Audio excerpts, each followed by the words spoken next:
तुम्हाला जर वाटत असेल तुम्ही जेवढं डिझर्व्ह करता तेवढं तुम्हाला मिळतं, तर तो तुमचा भ्रम आहे. तुम्ही जेवढं निगोशिएट करता तेवढंच तुम्हाला मिळतं. जर वाटत असेल मी माझं काम करत राहिल्याने लोकं माझ्या परफॉर्मन्स नोटीस करतील, ते तुमचा अजून एक भ्रम आहे.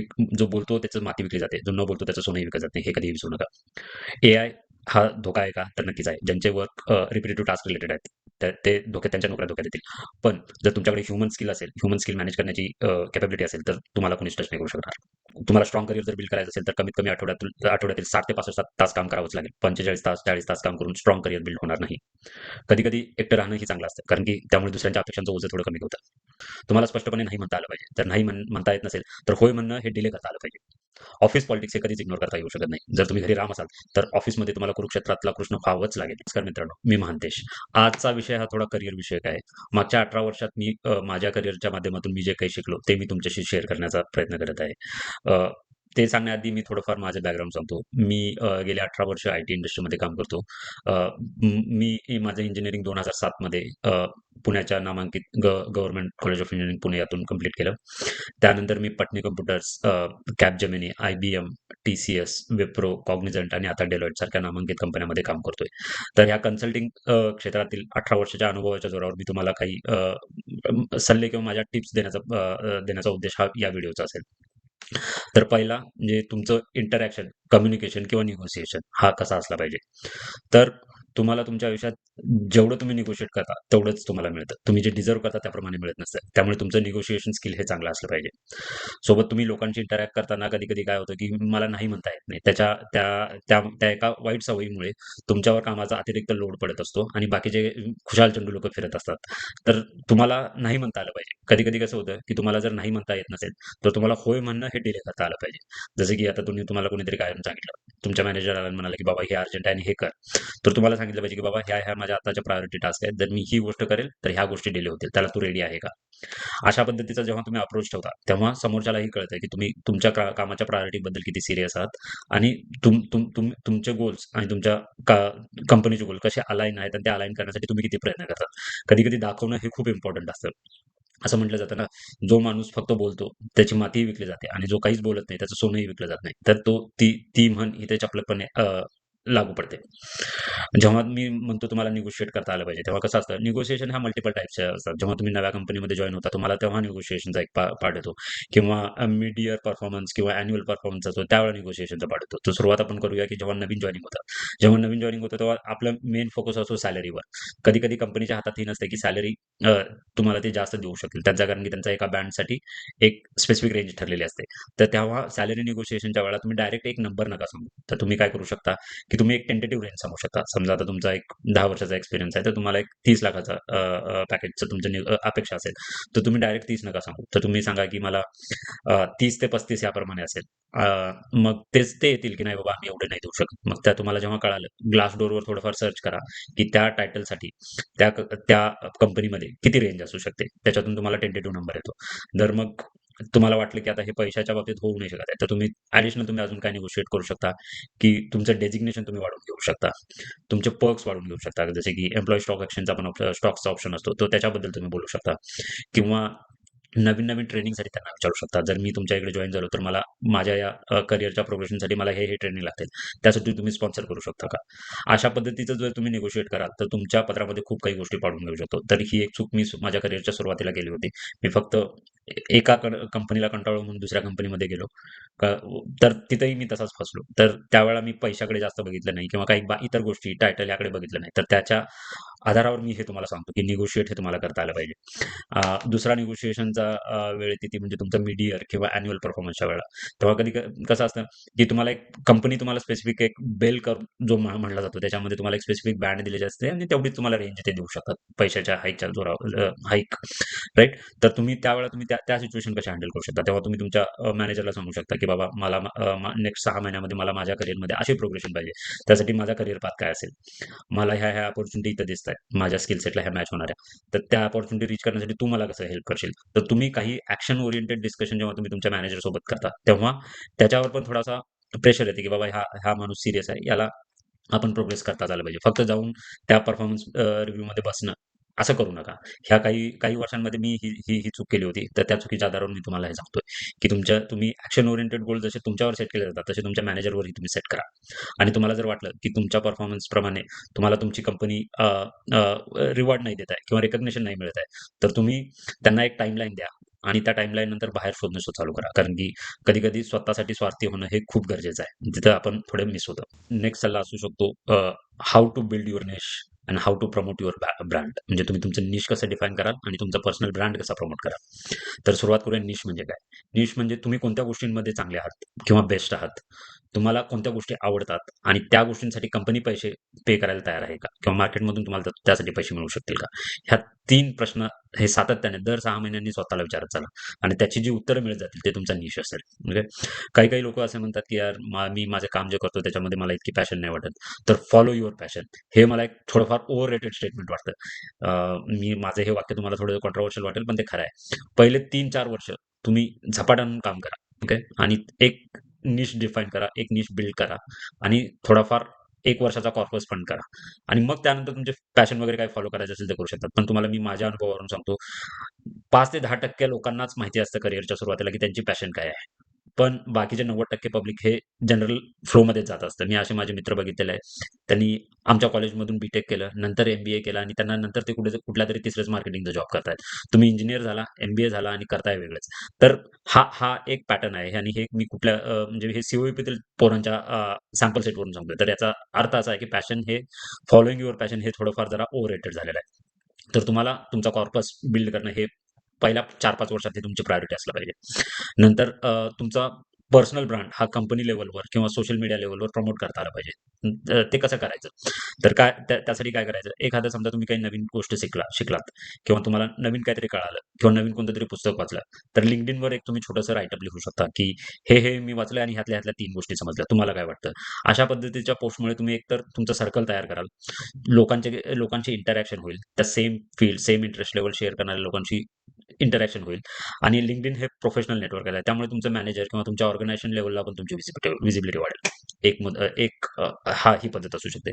दुसरं तुमचा ब्रँड प्रमोट करण्याची पद्धत म्हणजे तुम्ही YouTubeवर छोटे-छोटे व्हिडिओ टाकू शकता. जसं की तुम्ही कोणतीतरी नवीन गोष्ट शिकली, की तर त्याचा एक लर्निंग व्हिडिओ किंवा दुसऱ्यांना शिकवता येईल अशा पद्धतीचा एक video or how to video basically म्हणता येईल त्याला. तर तसे व्हिडिओ टाका. त्याच्याप्रमाणे तुम्ही तुमची स्वतःचा एक नेटवर्क बिल्ड कराल. तिसरा वे आहे, की तुमच्या टेक्नॉलॉजी रिलेटेड काहीतरी सोशल इव्हेंट होत असतात. तर त्या सोशल गॅदरिंगला अटेंड करा. त्यातूनही लोकांची इंटरॅक्शन वाढेल आणि तुमचा एक सोशल प्रेझेन्स पण वाढेल. तर जेव्हा ह्या गोष्टींचा फायदा काय होतो? तुमचा एक पर्सनल ब्रँड असण्याचा फायदा काय होतो? जेव्हा लोकांना फायर केलं जातं राइट? त्यावेळेला ज्या लोकांचा सोशल प्रेझेन्स आहे, ज्यांचा स्वतःचा पर्सनल ब्रँड आहे, तर त्या लोकांना सहसा टच केलं जात नाही. हे मी माझ्या अनुभवाच्या आधारावरून सांगतो. तिसरा सल्ला अ, तुमचे स्किल सेट बिल्डिंगचा आहे. तर आता एआयच्या जमान्यामध्ये सगळ्या गोष्टी ह्या सगळ्यांना येऊ लागलेल्या आहेत. तर कारण एआयवर एक क्वेरी टाका, तुम्हाला सगळे उत्तरं मिळू शकतात. तर या एआयच्या जमान्यामध्ये तुम्हाला स्किल सेट बिल्डिंगसाठी टी मॉडेल फॉलो करावं लागेल. टी मॉडेल म्हणजे काय? Jack of all trade but master of one. तर एका गोष्टीचे तुम्ही असे मास्टर व्हा, की सगळेजण तुमच्याकडे आले पाहिजेत. तर अशा पद्धतीने तुम्ही तुमच्या स्किल सेटवर फोकस करायला चालू करा. जॅपनीज एक कन्सेप्ट आहे कायझन म्हणजे improving 1% every month or every week. Okay. तर तुम्हाला आठवड्यातील 5 तास, कमीत कमी 5 तास म्हणतोय मी, तुमच्या स्किल सेट बिल्ड करण्यावर तुम्हाला स्पेंड करावेच लागतील. तर नुसते तुम्ही स्किल सेट बिल्ड करण्यासाठी तुम्ही एफर्ट टाकाल, तर ते ॲब्सॉर्ब पण झालं पाहिजे. तर माझं दुसरं एक त्याला जोडूनच एक सजेशन असेल, की कमी शिका, पण प्रॉपरली शिका. लर्न लेस, लर्न प्रॉपरली. ओके. तर ते कसं करायचं, की जेव्हा तुम्ही काहीतरी नवीन गोष्ट शिकता किंवा नवीन डॉक्युमेंटरी पाहता किंवा नवीन बुक रीड करता, तर एक ब्लँक पेपर घ्या. तर त्या ब्लँक पेपरवर तुम्हाला जे समजलं हे ते लिहून काढा आणि हे अशा पद्धतीने लिहून काढा, की ज्याला तिसऱ्या माणसाला जेव्हा तुम्ही तो ब्लँक पेपर वाचायला द्याल, तेव्हा त्याला कळालं पाहिजे. त्याला ती कन्सेप्ट कळाली पाहिजे. अशा पद्धतीने तुम्हाला करावं लागेल. आणि अजून स्किल सेट वाढवण्यासाठी तुम्ही काय करू शकता, की आपण खूप सारे पुस्तकं वाचतो, खूप सारे नोट्स वाचतो, खूप सारे व्हिडिओ वाचतो. पण शेवटी महिन्याच्या शेवटी तुम्हाला त्यातल्या काही गोष्टी तुमच्या त्या डोक्यामध्ये घुसलेल्या नसतात किंवा ते वरवरच्या वाचून ते उडून गेलेले असतात. तर या प्रॉब्लेमला तुम्ही ॲड्रेस कसं करू शकता? तर स्वतःचा एक रनिंग बुक किंवा रनिंग शीट बनवू शकता. त्याच्यामध्ये तुम्हाला जे काही समजलं, जे काही वाचलं ते तितक्या तितकं नोट डाउन करा. आणि असंच जेव्हा कधी तुम्हाला फोन स्क्रोल करायची इच्छा होते, तर त्यावेळेला त्या नोटबुकला किंवा त्या रनिंग शीटला रेफर करा आणि जस्ट ते नोट्स वाचून घ्या. तर ते काय होईल, तुमची ती परत समरी पूर्ण रिफ्रेश होऊन जाईल. तर अशा पद्धतीने तुम्हाला स्किल सेट बिल्डिंगसाठी एक मदत होऊ शकते. नेक्स्ट ॲडवाइस आहे ऑफिस पॉलिटिक्स रिलेटेड. जेव्हा पॉलिटिक्स हा शब्द उच्चारला जातो तेव्हा त्याच्या मागे खूप निगेटिव्हिटी जाते. पण हे विसरू नका, की पॉलिटिक्स हे इग्नोर करता येत नाही. जिथे-जिथे 4 माणसं जमतात, तिथे-तिथे हे होणारच आहे. तर ते तुम्ही कसं करता किंवा तुम्ही ते कसं हँडल करता ह्याच्यावर बऱ्याचशा गोष्टी डिपेंड आहेत. भले तुम्ही घरी राम असाल, पण ऑफिसमध्ये तुम्हाला कृष्ण बनावंच लागेल. जेव्हा मी कृष्ण म्हणतोय तो कुरुक्षेत्रातला कृष्ण म्हणतोय, गोकुळातला नाही. हे लक्षात ठेवा. नाहीतर तुम्ही त्याचा गैरसमज करून घ्याल. तर तुम्हाला कृष्ण बनायचं म्हणजे काय, की तुम्हाला निगोशिएट करणं, स्वतःला प्रमोट करणं, गोष्टींचं कॉन्फ्लिक्ट असेल, कॉन्फ्लिक्ट रिझोल्यूशन बोलून करणं. एकमेकावर असे नास्टी ईमेल किंवा नास्टी गोष्टी बॅक साइडला बोलून नाही. तर समोरासमोर बसून त्या गोष्टी सॉल्व्ह करण्याचं असणं किंवा तुमचे स्टेक होल्डर मॅनेज करणं. म्हणजे जसं की तुमचा मॅनेजर आहे, तर तुमच्या मॅनेजरचे काही गोल्स आहेत, तर ते you help him to achieve those goals. Okay. जर तशा पद्धतीने जेव्हा तुम्ही कराल, तेव्हा तुम्हाला चांगला एक्सपोजर तुमच्या ऑफिस पॉलिटिक्समधून मिळू शकतो. तर बेसिकली कसं असतं, ऑफिस पॉलिटिक्स म्हणजे काय? तुमचे 20% टॅलेंट उरलेल्या 80% मध्ये तर तुम्ही तुमचे स्टेक होल्डर कसे मॅनेज करता, तुम्ही तुमचे एनिमीज कसे मॅनेज करता, तुम्ही तुमच्या मॅनेजरचे एक्स्पेक्टेशन कसे मॅनेज करता आणि तुम्ही स्वतःला कसं बॅलन्स ठेवता. हे सगळ्यांचा सम अप म्हणजे office how to handle office politics. Okay. तर ते तुम्हाला करता आलंच पाहिजे. आणि हे अजून एक विशेष गोष्ट मी तुम्हाला सांगतो, की तुम्ही तुमच्या टीममध्ये तुमचा नंबर 2 कधीच बनवू नका. हे थोडंसं कॉन्ट्रोव्हर्शियल वाटेल, पण हे खरं आहे. जेव्हा तुम्ही नंबर 2 बनवता, तेव्हा तुम्ही रिप्लेसेबल होऊन जाता. तर तुम्हाला तुमच्यावर डिपेंडन्सी क्रिएट करावीच लागेल आणि हे माझ्या करिअरच्या सुरुवातीला कोणी सांगितलं नव्हतं, पण मी तुम्हाला सांगतोय नंबर 2 बनवू नका. हां. तर तुमच्या स्किलमध्ये तुम्हाला डेप्थच्या जागी विड्थ जास्त असली पाहिजे. म्हणजे जो मगाशी मी तुम्हाला टी मॉडेल सांगितलं होतं, तर ती तुम्हाला सगळ्या गोष्टींचं सगळं माहिती असलं पाहिजे आणि एका गोष्टींचं तुम्ही मास्टर असलं पाहिजे. तुम्ही स्वतःला प्रमोट केलं पाहिजे. कधी-कधी असतं स्वतःला स्वतःविषयी प्रमोट करणं, हे थोडं आपण कल्चरली हेजिटेट करतो. पण आधी सांगितल्याप्रमाणे self brand promotion is important. Okay. आणि ते त्यातूनच तुम्हाला ऑफिस पॉलिटिक्स कसं हँडल करायचं, ती इकोसिस्टम कशी हँडल करायचं, हे तुम्हाला हळू जमून जाईल. नेक्स्ट सल्ला असेल, how to get over your regrets आणि किंवा तुमचे फेल्युअर्स तुम्ही कसे हँडल करू शकता.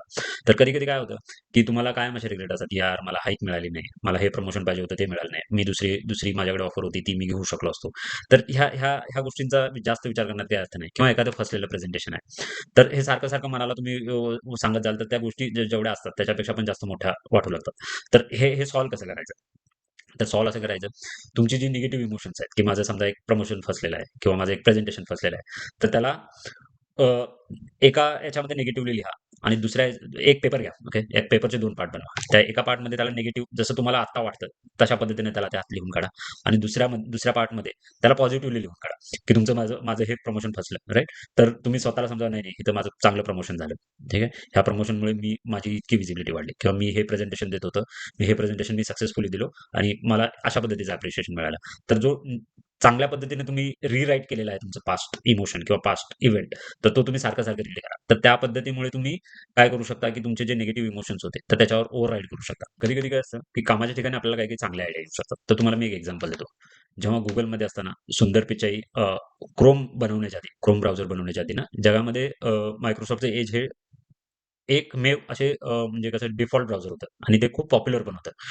पण त्यावेळेला जर सुंदर पिचाईंनी ती Chromeची आयडिया जर त्यांच्या मॅनेजमेंटपर्यंत पिच केली असती, तर Googleच्या मॅनेजमेंटने नकार दिला असता. तर सुंदर पिचाईंनी काय केलं, तर एक पहिला आपला प्रोटोटाइप बनवला Chromeचा आणि ते वर्किंग मॉडेल त्यांनी आपल्या लीडरशिपला दाखवलं आणि मग त्यांनी सांगितलं, की बाबा मी हे बनवलेलं आहे आणि हे चांगली आयडिया आहे. तर याच्यातून आपल्याला काय शिकायचं आहे, की तुम्ही परमिशन विचारू नका. ओके. तुम्ही फॉरगिव्हनेस मागू शकता. पण परमिशन घेऊ नका. जर तुम्हाला वाटत असेल तुमच्याकडे काही आयडिया आहे आणि ती खूप चांगली आहे, तर ती त्याचा एक प्रोटोटाइप बनवा आणि मग त्याचा डेमो द्या. जर तुम्ही परमिशन घ्याल, की नाही, नाही माझ्याकडे ही आयडिया आहे, तर मी करू का? तर 80 ते 90% वेळी ती आयडिया रिजेक्ट केली जाते. तर त्यासाठी तुम्ही ask for don't ask for permission, ask for forgiveness. To enjoy your own company. Okay. कधी कामाच्या ठिकाणी चांगले मित्र बनत नाहीत. हे थोडं कॉन्ट्रोव्हर्शियल स्टेटमेंट आहे. हे अजून एक कॉन्ट्रोव्हर्शियल स्टेटमेंट मी इथून देतोय. तर चांगल्या मित्रांची अपेक्षा तुम्ही कामाच्या ठिकाणी करू नका. Okay. Try to enjoy your own company. कधी-कधी एकटं राहणंही चांगलं असतं. तर त्याचा फायदा काय होतो, की लोकांच्या एक्स्पेक्टेशन तुम्हाला मॅनेज करत बसावं लागत नाही. ओके. कधी इकडे चालले बाबा, हे सगळे चालले म्हणून चला. तिकडे चालले म्हणून चला. तर त्याच्यामध्ये तुमची वेळ, एनर्जी खूप सारी जात असते. तुमच्या चांगल्या मित्रांसाठी नक्कीच तुम्ही वेळ द्या. पण असेच सगळेच काहीतरी फुगागिरी करण्यासाठी जाताय, तर त्यांच्या मागे पळा. ह्याच्यात काहीच अचीव्ह होत नाही किंवा तुमच्या करिअरची खरंच हे असल्या कामातून प्रोग्रेशन ही नक्कीच होणार नाही. हां, आता एआय. एआय मधून काय आलं? एआयचा खूप बागुलबुवा केला जातो आणि हा टॉपिक मी शेवटी घेतोय. तर ह्युमन स्किल ह्या खूप इम्पोर्टंट आहेत. म्हणजे तुम्ही प्रेझेंट कसे करता, तुम्ही तुमचे स्टेक होल्डर मॅनेज कसे करता, तुम्ही तुमचे इकोसिस्टम कसे मॅनेज करता. जेव्हा जेव्हा इकोसिस्टम म्हणतोय तेव्हा तेव्हा कसे तुमचे तुम्हाला रिपोर्ट करणारे लोक, तुमच्या बरोबरचे लोक, तुमचे मॅनेजर, तुमचे कस्टमर, त्या कस्टमरचे वेगवेगळे डिपार्टमेंट, ही एंटायर इकोसिस्टम तुम्ही कशी मॅनेज करता.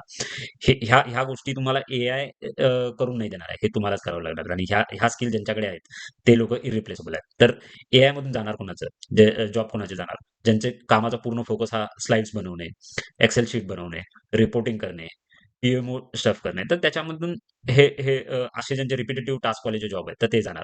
पण ज्या जॉबमध्ये ह्युमन स्किल लागते, ओके, तर त्या जॉबना आत्ता तरी धोका नाही आहे. तर त्यामुळे तुम्ही एआयच्या दडपणाखाली खूप जाऊ नका. तुमच्या सॉफ्ट स्किल इम्प्रूव्ह करण्यासाठी खूप ज्यादा एफर्ट मारा. तुमच्या टेक्निकल स्किलप्रमाणे सॉफ्ट स्किललाही तितकंच महत्त्व आहे. ओके. तर ते आपण कधी-कधी त्या गोष्टी विसरून जातो. तर मी टेक्निकली खूप स्ट्राँग आहे. पण मला प्रेझेंटच करता येत नाही. काय फायदा? आहे ना? तर तुम्हाला सॉफ्ट स्किल्स पण आले पाहिजेत. आणि मी आधी जे म्हटलं होतं, जे जो जो बोलतो त्याची माती विकली जाते आणि जो बोलत नाही त्याचं सोनंही विकलं जात नाही. हे नक्की, नक्की लक्षात ठेवा. तर ह्या अशा होत्या माझ्या काही करियर बद्दलच्या टिप्स. होप तुम्हाला हा व्हिडिओ नक्की आवडला असेल. आवडला असेल तर नक्की शेअर करा, लाईक करा, सबस्क्राईब करा. तुमचे काही कमेंट असतील तर त्या मला नक्की सांगा. जेणेकरून मला माझे व्हिडिओज इम्प्रूव्ह करण्यासाठी मदत होईल. आणि तुमचे अजून काही सजेशन असतील, की मला कोणत्यातरी दुसऱ्या टॉपिकवर तुम्हाला माझ्याकडून व्हिडिओ हवा असेल, तर ते पण सजेस्ट करा. धन्यवाद.